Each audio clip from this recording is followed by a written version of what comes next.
มื้อนี้มึงกินก้อยห้อยเนาะเฮ็ดก้อยห้อยกินมึงกิน2คนคือเก่าไม่ให้กินน้ำ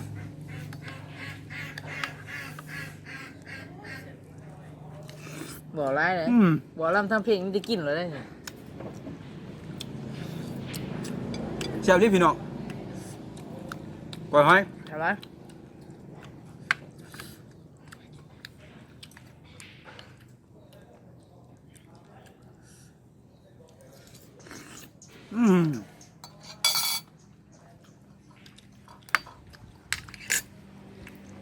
แซ่บดิเฮ็ดเองกินเองพี่น้องเลย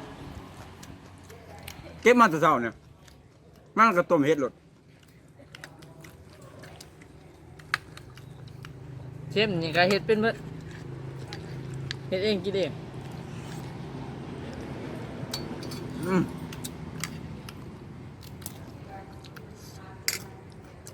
เฮ็ดแต่ใจ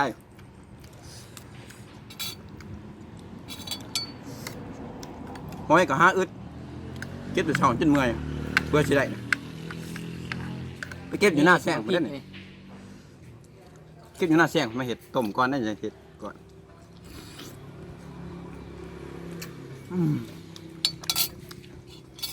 น้ำพริกนี่เผ็ดร้ายพี่น้องอุ้ยจับ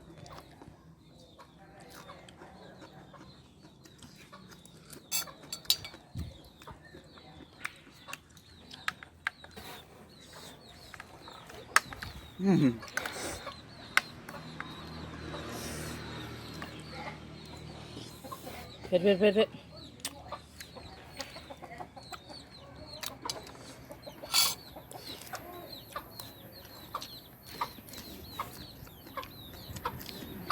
เจ้าจะบอกครับเผ็ดหน่อยหนึ่งสิงห์เลยพี่น้องโคตรแซ่บเลย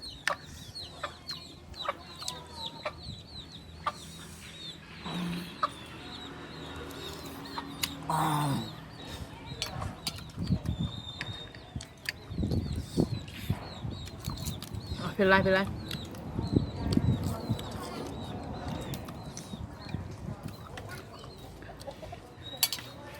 ยาวเยอะพี่น้องเอ้ยแซ่บอยู่แล้วเนี่ยน้อยกับบัวใหญ่เนาะน้อยๆเนาะ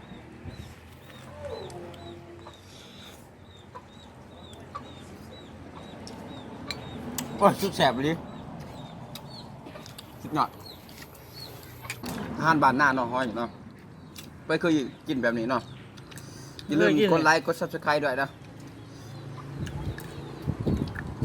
แซ่บเลยอาหารบ้านหน้าถ้าเคยกินนี่ก่อนห้อยคอมเมนต์ในเด้ออย่าลืมติดตามช่องนี้ช่องนายเห็นอีก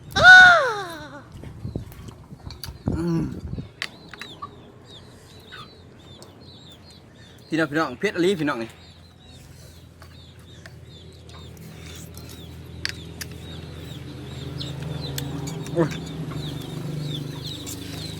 ทั้งเพชรทั้งแซ่บ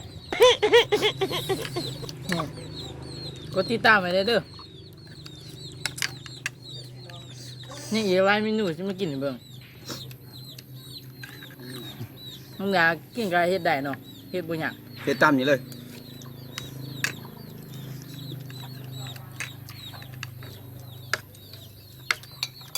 ตาหูบ่แซ่บเฮ็ดลองเบิ่ง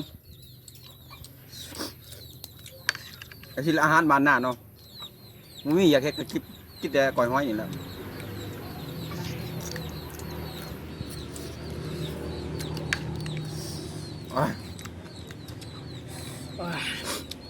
เผ็ดเดี๋ยวคลิปนี้ไปเบิ่งก็คืนก็ขอโทษขออภัยเด้อเห็นให้อยาก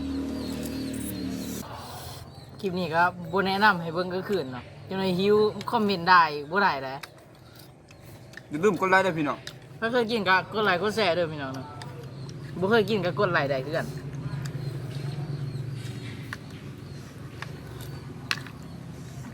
ยากจังว่าพี่น้องอยากก็เก็บเห็ดเลยเนาะ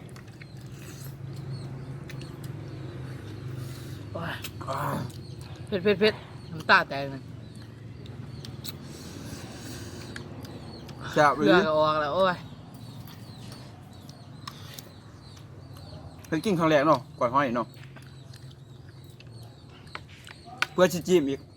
ชิไม่เห็ดก่อยนะ ใช้เวลาประมาณ30นาทีพี่น้อง เพื่อชิแล้วเนาะลายเพื่อชิปรุงใส่ในได้เนาะ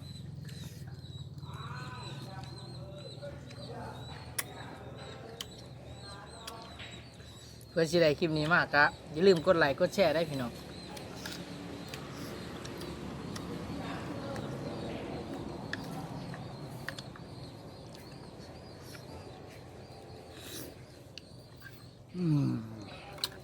เกลือแตกเบิดเลยนี่คำยังไง โอ้ย เริ่มเปล่า เผ็ดเผ็ดตอนหมกเผ็ดพี่น้องร้านน้องตอนหมกเผ็ดน่ะ เบิ่ง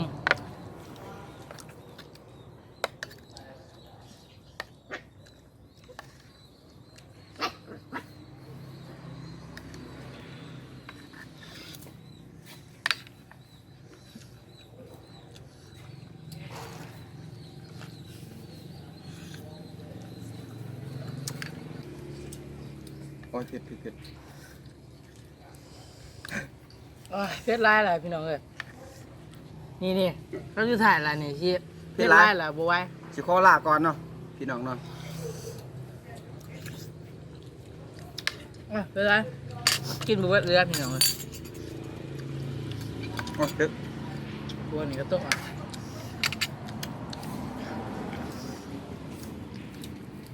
โอ้ย เมื่อคลิปนี้ก็อย่าลืมกดไลค์นะพี่น้องกดซับสไครต์แล้วก็กดแชร์นำ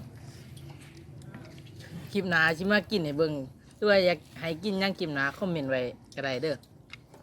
สำหรับคลิปนี้ก็มีเท่านี้ล่ะ ขอลาไปก่อนครับ